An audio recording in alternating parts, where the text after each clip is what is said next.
Hello everyone, I welcome to study Santosh दाऊ।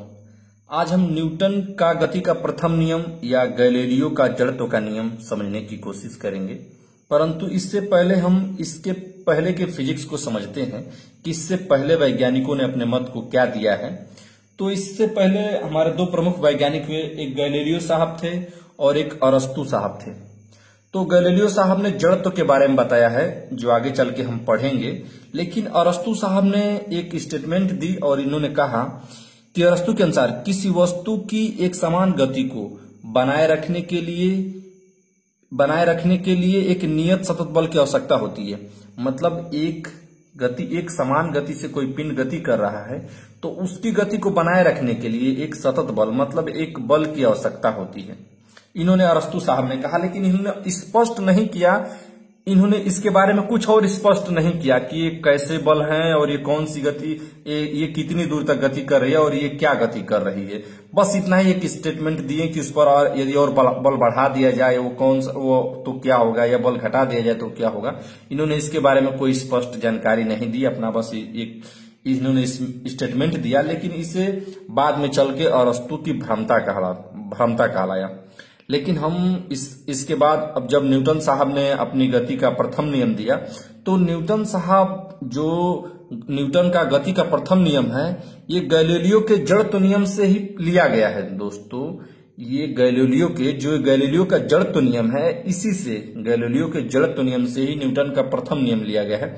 तो हम Newton के प्रथम नियम को समझने की कोशिश करते हैं कि न्यूटन के प्रथम नियम क्या है। देखिए, ये लिखा गया है, यदि कोई वस्तु स्थिर है तो वह स्थिर, यदि कोई वस्तु स्थिर अवस्था में है तो वह स्थिर रहेगी, एवं एक समान रूप से गतिशील है तो सरल रेखीय पथ पर निरंतर गतिशील रहेगी। यदि कोई वस्तु स्थिर है तो वह स्थिर रहेगी, या एक समान रूप से गतिशील है तो यह सरलीय पथ पर निरंतर गतिशील रहेगी, जब तक कि उसकी अवस्था में परिवर्तन के लिए उस पर कोई बाह्य बल न लगाया जाए। अब देखिए, यहां पर एक समझने की कोशिश कीजिए, एक फिगर से हम समझने की कोशिश करते हैं। देखिए, एक वस्तु मान लीजिए कि एक गेंद है, ये कहीं गेंद है, आप इस गेंद को कहीं रख दीजिए, बिल्कुल शांत अवस्था में एक गेंद को रख दीजिए, तो स्थिर अवस्था में पड़ा है। तो ये स्थिर अवस्था में, देखिए न्यूटन साहब यही कह रहे हैं कि यदि ये गेंद है और यह स्थिर अवस्था में है तो यह स्थिर अवस्था में तब तक बना रहेगा जब तक इस पर कोई बाह्य बल न लगाया जा सके। आप भी समझते हैं कि ये गेंद कोई हम रख दिए, अगर हम कहीं भी गेंद को रख दिए, घर पर रख दिए, कहीं भी गेंद को ये रख दिए हैं और इसे कोई भी न छुए, तो ये गेंद वहीं की वहीं पड़ी रहेगी जब तक इस पर कोई बाह्य बल न लगाया जा सके।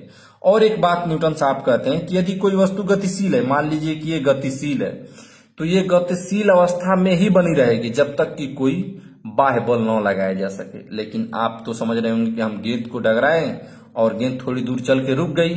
तो दोस्तों, यहाँ पर टर्म एंड कंडीशन लगाया गया है कि फ्रिक्शन है यहाँ पर जीरो लिया गया है।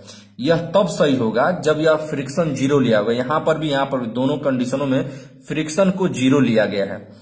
तो ये गेंद जो है, देखिए, तो ये गेंद क्या है, ये गेंद को हमने छोड़ दिया, डगरा दिया, मतलब एक समान गति से चला दिए, तो ये एक समान गति से चलती ही रहेगी। यदि फ्रिक्शन जीरो हो जाए और किसी गेंद को आप डगरा दिए हैं, किसी गेंद को फेंक दिए हैं, तो उसी वेग से वो गेंद चलती रहेगी यदि फ्रिक्शन जीरो हो जाए।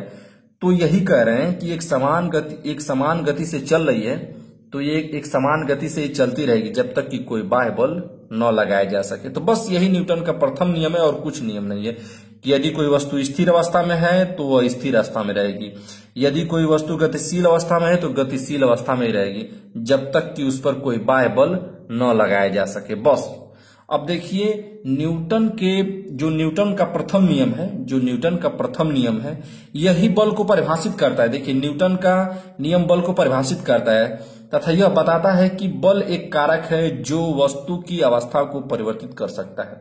देखिए, परिवर्तित कर सकता है, परिवर्तित करेगा, कर ही देगा ये कोई जरूरी नहीं है, लेकिन परिवर्तित कर सकता है, उसमें उसकी अवस्था में परिवर्तित कर सकता है।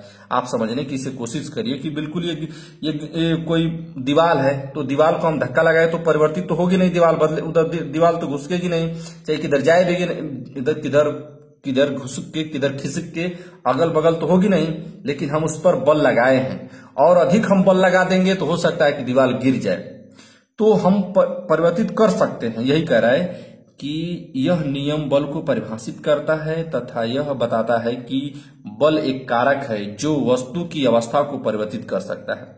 और देखिए न्यूटन का जो परिभाषा है, क्वेश्चन पूछ लेता है बार बार कि जो ये न्यूटन का परिभाषा है ये न्यूटन के प्रथम नियम से आया है। और आगे हम वीडियो में जब न्यूटन का सेकंड नियम बताएंगे तो उसमें हम स्पष्ट करेंगे कि उसका व्यंजन कहां से आया है।